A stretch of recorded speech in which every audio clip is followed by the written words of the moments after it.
Bhim army के चंद्रशेखर रावण को क्यों थप्पड़ मारे अभिषेक जाटव राजनीतिक तौर पे। वहीं पर बहुजन समाज पार्टी के सुप्रीमो बहन कुमारी मायावती जी को क्यों तंज कस रहे हैं अभिषेक जाटव। बहुजन शायर हैं अभिषेक जाटव, लाखों लोगों के दिल में छाए हुए हैं बहुजन शायर अभिषेक जाटव। आखिर क्या इन्हें भी अब राजनीति में उतरना पड़ेगा अभिषेक जाटव को? क्या ऐसा हुआ कि अभिषेक जाटव बहुजन मंच पंचायत का काम करना पड़े, बहुजन जोड़ो यात्रा निकालना पड़े? आखिर क्यों इतना मायावती और चंद्रशेखर रावण से खिलाफ हैं या नफरत करते हैं अभिषेक जाटव जो बहुजन शायर है?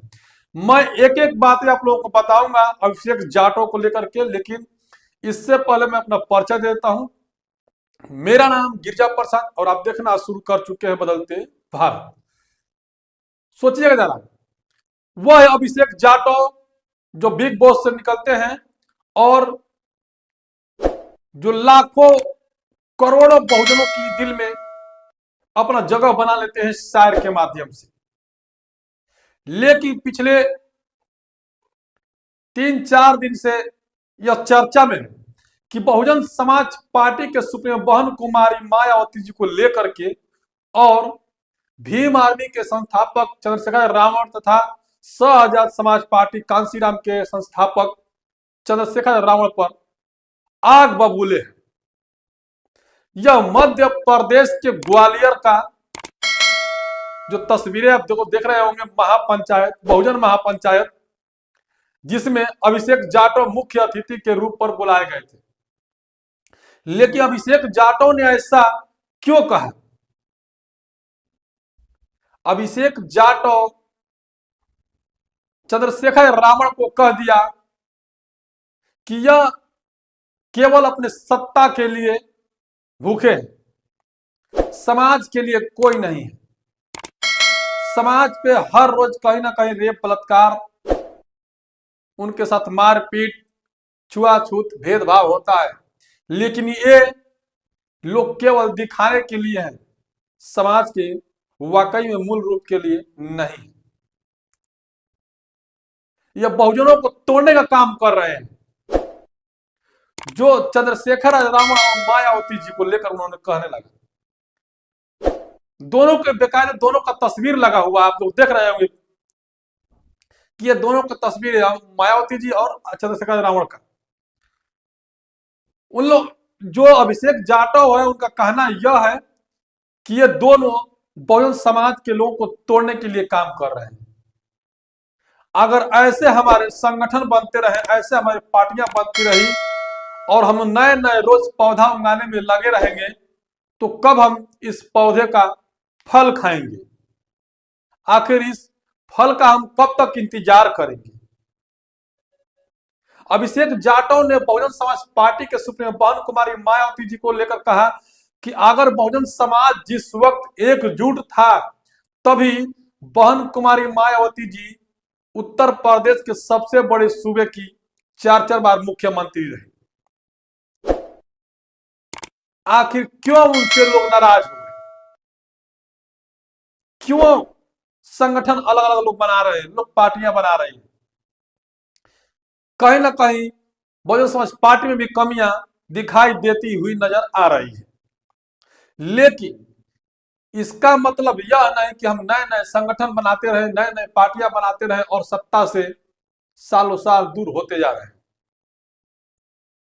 अभिषेक जाटव ने एक साथ मायावती जी और चंद्रशेखर रावण के गालों पर तमाचा मारे, जो मध्य प्रदेश के ग्वालियर में महापंचायत, बहुजन महापंचायत के बैनर तले काम चल रहा था। वहां पर सावित्रीबाई फुले का शायद जन्मदिन था, लेकिन उन्होंने यह भी बात कह दिया कि मायावती जी अपने घमंड से पीछे नहीं हट रही है। उधर चंद्रशेखर रावण कहीं ना कहीं समाज को दो भागों में बांटने का काम कर रहे हैं। तो आखिर हम कैसे एक साथ में आए? किस जरिए आए, जिसको लेकर उन्होंने बहुजन यात्रा जोड़ो सम्मेलन का आयोजन किया था और वह कश्मीर से लेकर कन्याकुमारी तक कहूं पैदल यात्रा करके बहुजनों को जोड़ने का काम कर रहे थे। फिर भी ये दो नेताओं को अकल ठिकाने नहीं आया, जिसके वजह से बहुजन शायद अभिषेक जाटव ने इतना बड़ा बात कह दिया। कुछ लोगों का मानना यह भी है कि कहीं अभिषेक जाटव तो नहीं अपनी करियर बनाने के चक्कर में, पार्टी बनाने के चक्कर में, संगठन बनाने के चक्कर में लगे हुए हैं। अभिषेक जाटव ने कहा कि हम, मेरे नाम का कोई मोहताज नहीं है, लोग हमें जान चुके हैं, इसके लिए कोई परिचय नहीं दे सकता मैं, लेकिन क्या मेरे समाज के जो लोग हैं वो किस दिशा में जा रहे हैं, इनके ऊपर जो ध्यान देना पड़ेगा।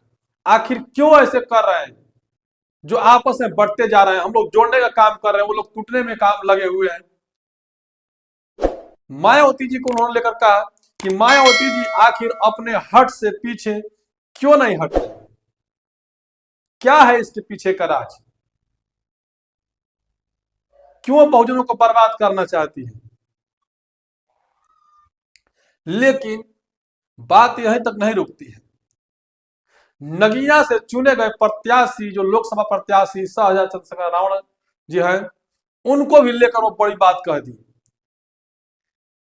कि क्या हम हर रोज नए नए संगठन को सपोर्ट करते रहें, नए नए पार्टी बना के आने वाले को सपोर्ट करते रहें और वह पार्टी कभी मुकाम तक पहुंचे ही ना, तो हम कैसा संगठन और कैसा पार्टी के साथ खड़ा हो। ऐसे ऐसे नेताओं को सबक सिखाना पड़ेगा, अभिषेक जाटव ने कहा। तो कैसे सबक सिखाएंगे अभिषेक जाटव, यह भी गौर करने वाली बात है। लेकिन मध्य प्रदेश के जब ग्वालियर में बातें निकल के आने लगी तो उन्होंने कहा कि ये दोनों नेताओं को एक साथ एक मंच पर लाना हमें बहुत जरूरी है, तभी बहुजन सत्ता में हासिल होगा, अपना प्रधानमंत्री होगा।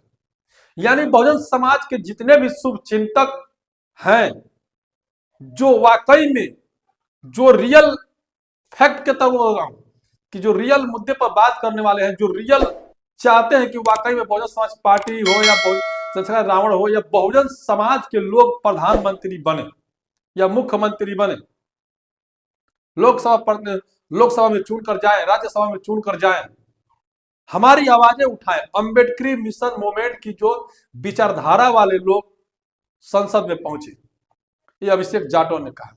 तो आखिर ये कैसे वो करेंगे। तो मायावती जी को लेकर के और चंद्रशेखर रावण को लेकर उन्होंने जब बड़ी बड़ी बातें करने लगी तो लोग कहीं ना कहीं कमेंट भी करने लगे कि अभिषेक जाटव कहीं अपना संगठन बनाने के चक्कर में है। लेकिन अभिषेक जाटव ने साफ साफ कहा कि हमें कोई पार्टी और संगठन बनाने की जरूरत नहीं है। क्या जरूरत है ऐसे काम करने का, लेकिन हमें संगठन उसलिए बनाना पड़ रहा है कि हमें दो नेताओं को, जो 2 से 3 नेता, कई नेता ऐसे हैं जो बहुजन समाज से हैं और वो आपस में बटे हुए हैं, उनको हम एक प्लेटफार्म पर लाने के लिए जो है बहुजन महापंचायत का आयोजन किया गया। उनका कहना यह है कि ये बड़े बड़े बंगले में बैठे रहते हैं, जहां मेन मुद्दा होती है उस जगह पे नहीं बोलते हैं, जहां उनके फायदे के लिए होते हैं वहां धरना प्रदर्शन भी कर देते हैं, केवल राजनीति के चक्कर में, और समाज को छोड़ देते हैं। हम उनके दीवाने बन जाते हैं, फिर वो हमें भूल जाते हैं। आखिर कब तक ऐसा चलता रहेगा। ये अभिषेक जाटव ने जिस तरह से अपनी बात को रखा ग्वालियर में, वाकई में तस्वीर तो है। अभिषेक जाटव की तंज जो है मायावती जी या चंद्रशेखर रावण को तो चुभनी ही चाहिए, क्योंकि ये केवल पार्टी के लिए नहीं बल्कि समाज के लिए जो है, बहुजन समाज को SC ST OBC को जोड़ने के लिए है, बहुजन समाज के जो प्रधानमंत्री का ख्वाब देखने के लिए, बहुजन समाज को जो अंबेडकर मिशन से जुड़े हुए लोगों को सत्ता में पहुंचाने की बात है। इसीलिए अभिषेक जाटव काफी नाराज है बहन कुमारी मायावती जी और चंद्रशेखर रावण से। जो कि इतना बड़ा फैसला उनको लेना पड़ा। बाकी आप लोग कैसे देखते हैं कमेंट कर जरूर बताइएगा। बदलते भारत में पहली बार है तो चैनल को सब्सक्राइब कीजिएगा, लाइक कीजिए, वीडियो को ज्यादा से ज्यादा लोगों तक शेयर कर समाज को जगाने में सहयोग जरूर कीजिएगा। बदलते भारत के फेसबुक पेज पे है तो हमें वहां भी फॉलो कर सकते हैं। पूरा वीडियो बना रखिए। धन्यवाद।